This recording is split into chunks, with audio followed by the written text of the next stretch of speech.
നമസ്കാരം. പാലക്കാട് ഉപതെരഞ്ഞെടുപ്പ് തോൽവിക്ക് പിന്നാലെ അതിന്റെ കാരണങ്ങൾ ചൂണ്ടിക്കാട്ടിയുള്ള റിപ്പോർട്ട് ബി.ജെ.പി. സംസ്ഥാന നേതൃത്വം കേന്ദ്ര നേതൃത്വത്തിന് സമർപ്പിച്ചു. റിപ്പോർട്ടിൽ പ്രധാനമായും പ്രതിക്കൂട്ടിലുള്ളത് ശോഭാ സുരേന്ദ്രനാണ്. വോട്ട് മറിക്കാൻ കൗൺസിലറുമായി ചേർന്ന് പ്രവർത്തിച്ചു എന്നതടക്കം ഗുരുതരമായ കുറ്റങ്ങൾ. 4 കൗൺസിലർമാർക്കെതിരെയും എൻ ശിവരാജനെതിരെയും റിപ്പോർട്ടിൽ പരാമർശമുണ്ട്. കൂടാതെ സന്ദീപ് വാര്യർ ഇഫക്റ്റും വോട്ട് മറിയുന്നതിന് കാരണമായി എന്നും പറയുന്നു. സ്ഥാനാർത്ഥി മികച്ചത് എന്നാണ് കണ്ടെത്തൽ.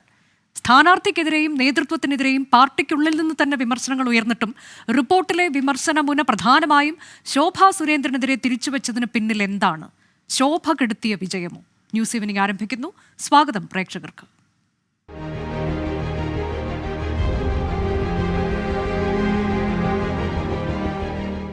ന്യൂസ് ഈവനിംഗിൽ ഇന്നീ വിഷയത്തിൽ അതിഥികളായി പങ്കെടുക്കുന്നവർ രാഷ്ട്രീയ നിരീക്ഷകരായ ശ്രീ ഷാബു പ്രസാദും ശ്രീ ശ്രീജിത്ത് പണിക്കരുമാണ്. ആദ്യം ശ്രീ ശ്രീജിത്ത് പണിക്കർ, ഇപ്പോൾ ഈ മാസം 7-8 തീയതികളിൽ കൊച്ചിയിൽ തെരഞ്ഞെടുപ്പ് അവലോകന യോഗം ബി.ജെ.പി. നടത്താനിരിക്കുകയാണ്.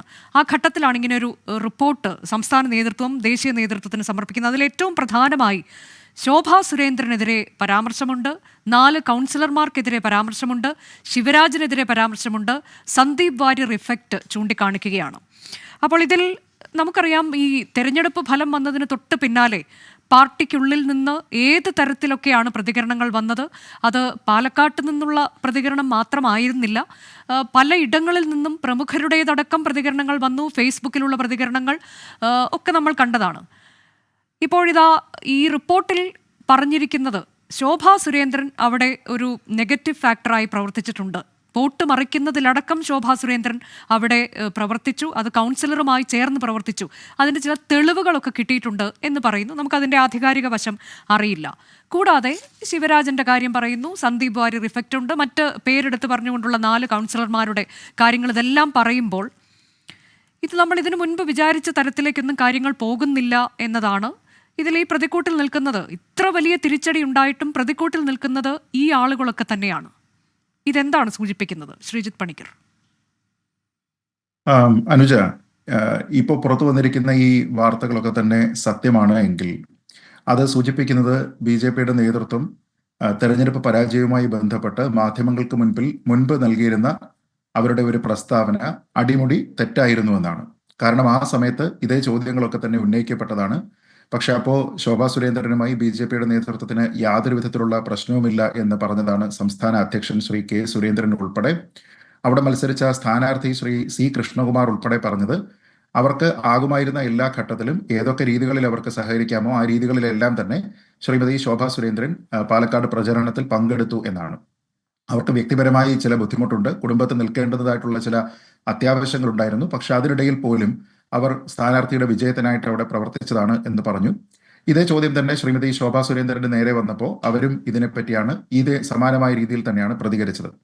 തന്നെയുമല്ല, സന്ദീപ് വാര്യർ ഇഫക്റ്റ് അവിടെ ഉണ്ടോ എന്ന് ചോദിക്കുമ്പോൾ തെരഞ്ഞെടുപ്പിന്റെ ഫലം വരുന്നതിന് തൊട്ടു മുൻപ് സ്ഥാനാർത്ഥിയായിരുന്ന ശ്രീ സി കൃഷ്ണകുമാർ പറഞ്ഞത് സന്ദീപ് വാര്യർ ഫാക്ടർ എന്നൊന്നില്ല എന്നാണ്. അങ്ങനെ ഒന്നും ഉണ്ടാകാതിരിക്കാനുള്ള കാരണമായിട്ട് അദ്ദേഹം പറഞ്ഞത്, ഒന്ന്, അദ്ദേഹം ബി.ജെ.പിയിൽ നിന്ന് കോൺഗ്രസിലേക്ക് പോകുമ്പോൾ വലിയ ഊർജ്ജത്തോടുകൂടി, പുതിയ ഊർജ്ജത്തോടുകൂടി അവിടെ RSSന്റെ പ്രവർത്തകരും ബി.ജെ.പിയുടെ പ്രവർത്തകരും തന്റെ വിജയത്തിന് വേണ്ടിയിട്ട് ശ്രമിച്ചിട്ടുണ്ട് എന്നാണ്. അത് ഒരു ഭാഗം. രണ്ടാമത്തേത് അദ്ദേഹം പറഞ്ഞത് ന്യൂനപക്ഷങ്ങളുടെ വോട്ട് ഒരുപക്ഷെ UDF-ലേക്ക് പോകുമായിരുന്ന കുറെ വോട്ടുകളൊക്കെ LDF-ലേക്ക് ഭിന്നിപ്പിക്കുന്നതിന് കൂടി അദ്ദേഹത്തിന്റെ ഒരു സാന്നിധ്യം അല്ലെങ്കിൽ ഒരു ലാസ്റ്റ് മിനിറ്റ് സ്വിച്ച് എന്ന് പറയുന്നത് കാരണമായിട്ടുണ്ട്.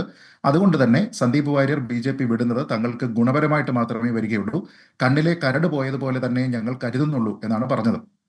അപ്പൊ ഇപ്പോൾ വന്നിരിക്കുന്ന കാര്യങ്ങളാണ് ബി.ജെ.പിയുടെ ഔദ്യോഗികമായിട്ടുള്ള വിലയിരുത്തലെങ്കിൽ നമ്മൾ ഇതുവരെ കേട്ടിരിക്കുന്ന പ്രസ്താവനകൾക്ക് വിരുദ്ധമായിട്ടുള്ള കാര്യങ്ങളാണ്. അങ്ങനെയെങ്കിൽ അതിന് അതീവ ഗുരുതര സ്വഭാവമുണ്ട്. പ്രത്യേകിച്ച് ബി.ജെ.പി. പരസ്യമായി പറഞ്ഞിരിക്കുന്ന കാരണങ്ങൾക്ക് വിരുദ്ധമായിട്ടുള്ള കാരണങ്ങളാണ് വന്നിരിക്കുന്നത് എങ്കിൽ. 2, അവിടെ ഏറ്റവും കൂടുതൽ സ്ഥാനാർത്ഥിത്വത്തിനുള്ള സാധ്യത കൽപ്പിക്കപ്പെട്ടിരുന്ന പ്രധാനപ്പെട്ട ഒരു സംസ്ഥാന നേതാവ് ശ്രീമതി ശോഭാ സുരേന്ദ്രൻ ആയിരുന്നത് കൊണ്ട് തന്നെ അവരുടെ മേൽ പഴിചാരിയിട്ട് മറ്റ് ആൾക്കാരെ സംരക്ഷിക്കുന്നതിന് വേണ്ടിയിട്ടുള്ള ഒരു ശ്രമമാണോ എന്നുള്ള ഒരു സംശയം പോലും ഇനി അത് ഉണ്ടാകാനുള്ള സാധ്യതയുണ്ട് ഈ ബി.ജെ.പിയുടെ അണികളിലടക്കം.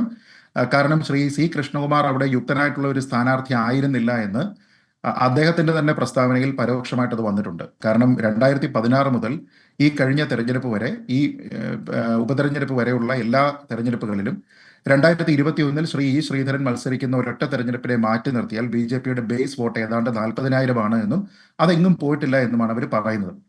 അപ്പോൾ ബേസ് വോട്ടുകൾ മാത്രം പിടിക്കുന്ന ഒരു സ്ഥാനാർത്ഥി അല്ല അവിടെ വേണ്ടത് എന്നും വ്യക്തിപ്രഭാവമുള്ള ഒരാളാണ് വേണ്ടത് എന്നും അതുകൊണ്ടാണ് ശ്രീ ശ്രീധരന് പേഴ്സണൽ വോട്ട് കിട്ടിയിരുന്നത് എന്നുമാണ് അദ്ദേഹം തന്നെ പറഞ്ഞിരിക്കുന്നത്. അപ്പോൾ സ്ഥാനാർത്ഥി നിർണയത്തിൽ പ്രശ്നമുണ്ട് എന്ന് പരോക്ഷമായിട്ടുള്ള ഒരു കുറ്റസമ്മതം കൂടി നടത്തിയത് അവിടുത്തെ BJP സ്ഥാനാർത്ഥിയാണ്.